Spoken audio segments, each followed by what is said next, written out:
Salut à tous, c'est Vincent, vous êtes sur Vincent Quête. Aujourd'hui, je vous parle à nouveau de Nouvelle-Calédonie. Fin septembre, j'avais fait une vidéo sur le deuxième référendum d'autodétermination. J'avais aussi parlé de l'histoire coloniale française de l'archipel et j'étais revenu sur le premier référendum de 2018. Alors, si vous souhaitez en savoir plus sur tous ces éléments, je vous recommande vraiment cette vidéo. Le lien est dans la description, mais aussi en haut de l'écran. La date du troisième et dernier référendum a donc été dévoilée ces derniers jours. C'est ce dont je vais vous parler dans cette vidéo. Juste avant, on va reprendre les chiffres, ils sont très importants, vous les voyez à côté de moi. Entre les deux référendums, on voit une progression du vote indépendantiste et la marge d'avance pour les loyalistes qui baisse automatiquement. Un autre point très important dans le contexte électoral actuel, vous voyez que la participation est énorme et en progression. Le troisième et ultime référendum d'autodétermination de la Nouvelle-Calédonie aura donc lieu le dimanche 12 décembre 2021, c'est-à-dire avant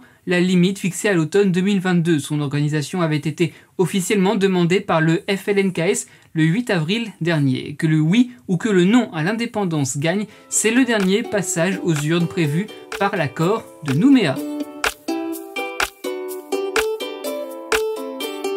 Pendant 5 jours, à la fin du mois de mai, des délégations loyalistes et indépendantistes ont été reçues par le Premier ministre Jean Castex à Matignon, mais aussi par le ministre des Outre-mer Sébastien Lecornu. Le but, discuter de l'avenir de la Nouvelle-Calédonie aussi bien indépendante que française. Ces discussions se sont achevées par une rencontre avec le président Emmanuel Macron. Au programme de ces échanges, pensez l'après-référendum dans les deux scénarios possibles. Quel futur État calédonien et quelle relation avec la France si l'archipel devient souverain, mais aussi l'organisation institutionnelle de la Nouvelle-Calédonie française après l'accord de Nouméa.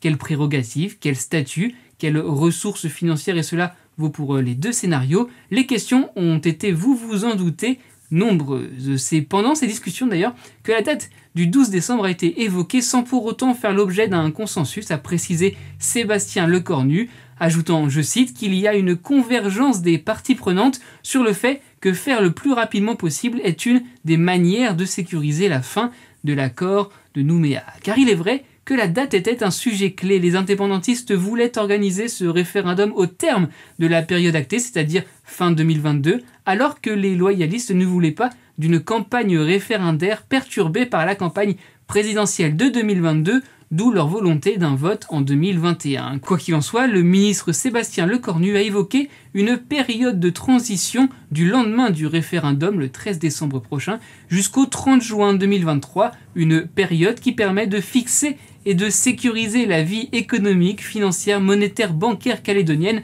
selon ses mots, tout en précisant qu'il faudrait organiser un référendum de projet, je cite, avant la fin de ce délai, de manière à entériner le futur de la Nouvelle-Calédonie.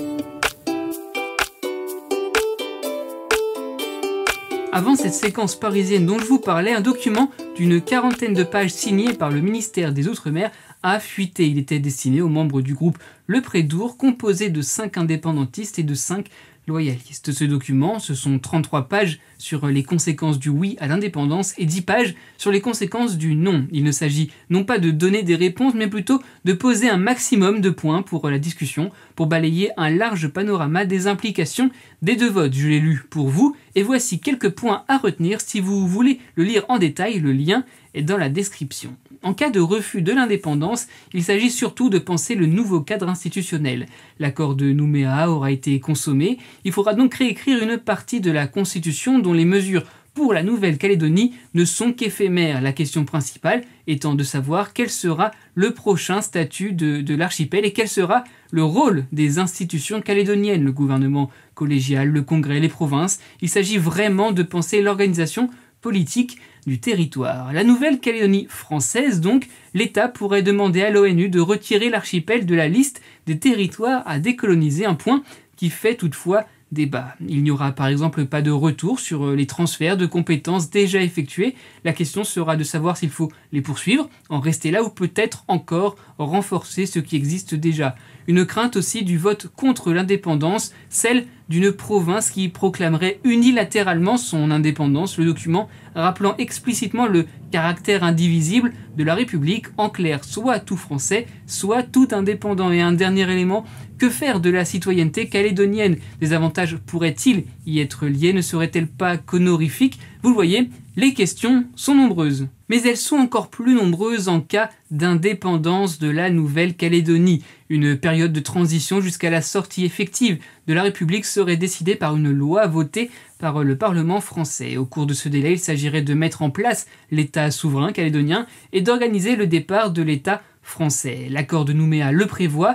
L'indépendance se traduit par, je cite, le transfert à la Nouvelle-Calédonie des compétences régaliennes, l'accès à un statut international de pleine responsabilité et l'organisation de la citoyenneté en nationalité. Pas besoin d'en dire plus, cette phrase est explicite. Les Français néo-calédoniens pourraient garder la nationalité française, mais c'est peut-être l'un des seuls points à ne pas changer, car par exemple, quitter la France, c'est aussi quitter l'Union européenne. Adieu l'espace Schengen, le programme Erasmus, la citoyenneté européenne, le marché unique, et ce ne sont que quelques exemples. Aussi, les fonctionnaires devraient quitter l'archipel. Cela pourrait inciter d'autres habitants à faire de même, pouvant se rabattre sur Wallis et Futuna ou encore la Polynésie française pour rester en outre-mer. Ce serait le signe d'une baisse de la consommation et donc peut-être d'une hausse des prix. Nouvel État régalien, la Nouvelle-Calédonie devrait gérer la défense du territoire, en particulier les espaces maritimes aériens face aux pressions étrangères fortes dans la région. L'État devra aussi gérer la sécurité avec des forces de police,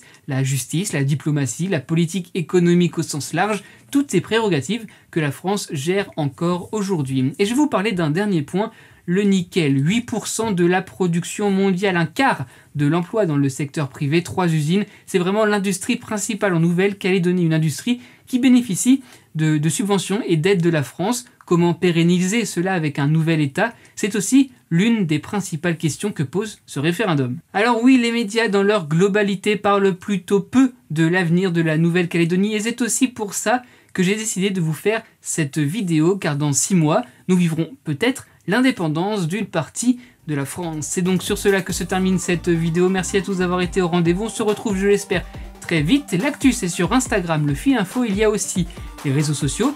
N'oubliez pas, soyez heureux, restez curieux.